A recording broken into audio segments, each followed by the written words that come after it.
дар саросари дунё ҳамарӯза иттифоқоти аҷиб рух медиҳанд. ин иттифоқот бо кӯмаки камераҳои телефонҳои мобилӣ ва камераҳои назоратӣ сабт карда мешаванд ва тавассути интернет ба ҳар як истифодабарандаи интернет мерасад. бештари ин иттифоқот оддӣ ҳастанд, аммо ёфт мешаванд ҳодисаҳое ки бо дидани он мардум ё механданд ё ба фикр фурӯ мераванд. салом дӯстони азиз, хуш омадед ба як навори ҷолиби дигар аз канали Лекатоб. хуш омадед.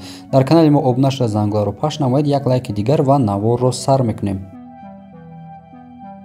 тамошобинони азиз, салом алайкум. агар шумо хароб ҳастед ва мехоҳед ки бениҳоят зуд фарбеҳ шавед, анами дорое ки дидестем беҳтарин дорое ба шумо тавсия метиҳам. занг занед аз номи канали Лекатоб ба ширкати Азия Маркет, номере ки дар рӯи экран мебинед, ба шумо тахфифи калон мекунанд. ба тамоми шаҳрҳои Москва, Московская област ва инчунин ба тамоми шаҳрҳои Россия доставка дорем. Марамат, номеро дар рӯи экран.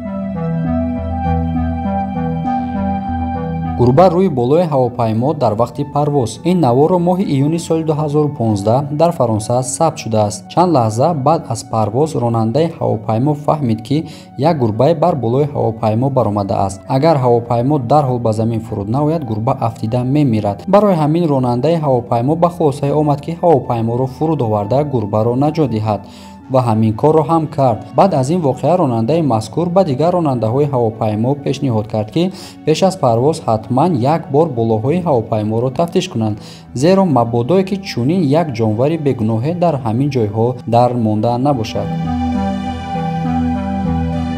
яхмос. шояд бо шунидани номи яхмос иштиҳои шумо омада бошад, аммо вақтҳои охир, аниқтараш сентябри имсол, дар Англия воқеаи зиште сабт шуд. марде тавассути телефон яхмос ва питса фармоиш додааст. баъди андақ вақт коргари ошхона ки фармоишоти ӯро оварда буд, дарро кӯд ва интизор шуд. аммо ҳамин замон шояд бадани ӯ хориш пайдо кард ки бо яхмос шурӯъ ба хӯрдани баданаш кард. чизе гуфтан лозим нест, зеро ҳамаи чиз дар камера сабт шудааст.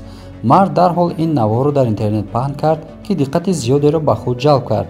яке аз роҳбарони корхона гуфт ки кори ин корманд мухолифи қонунҳои корхона аст ва ӯ ба хотири ин кораш ҳатман ба ҷавобгарӣ кашида мешавад. масъулони корхона ба марде ки ин фармоишро дода буд, ба хотири узрхоҳӣ кардан хӯроки ройгон ба ӯ пешниҳод карданд, аммо ин мард пешниҳоди онҳоро қабул накард. ҳатман ҳоло касоне ки бо шунидани номи яхмос иштиҳояшон омада буд туф мекунанд.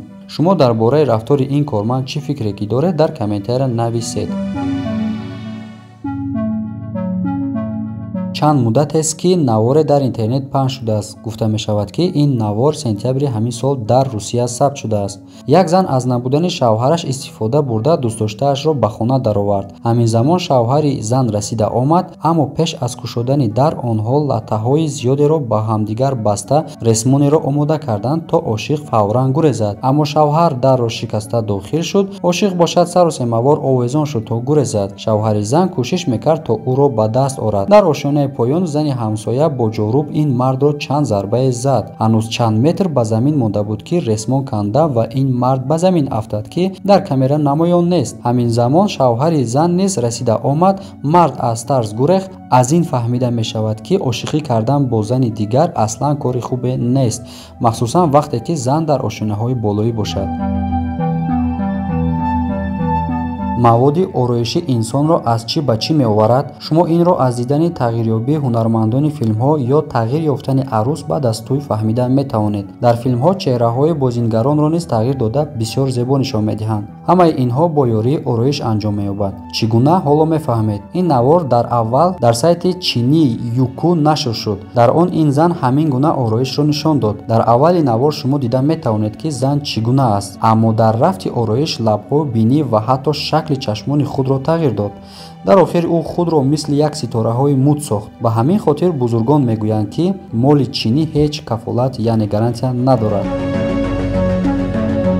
то ҷое ки мо дар бораи хирсҳо маълумот дорем, медонем ки онҳо бо чор дасту пои худ роҳ мегарданд. баъзан вақт ду пои пешашонро бардошта ҳам метавонанд. аммо соли 2014 дар штати Нью-Ҷерси, Иёлоти Муттаҳидаи Амрико хирсе дида шуд ки ҳамеша бо ду пои худ роҳ мегардад. ӯро ба навор гирифтаанд ва ин навор мисли оташ дар тамоми дунё паҳн шуд. баҳсу гуфтугӯҳо дар шабакаҳои телевизионӣ шурӯъ шуд.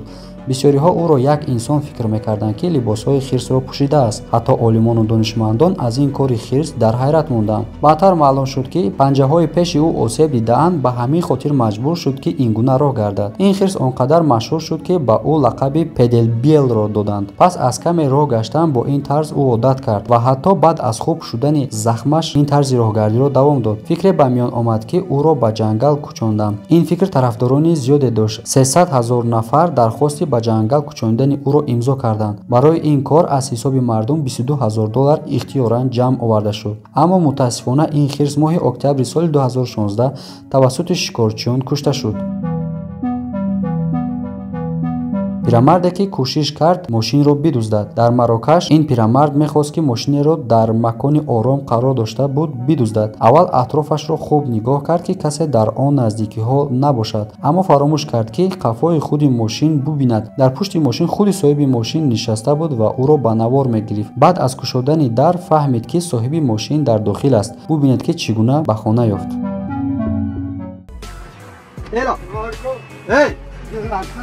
ايش قد؟ استنى 5 دقيقة. كتشفر؟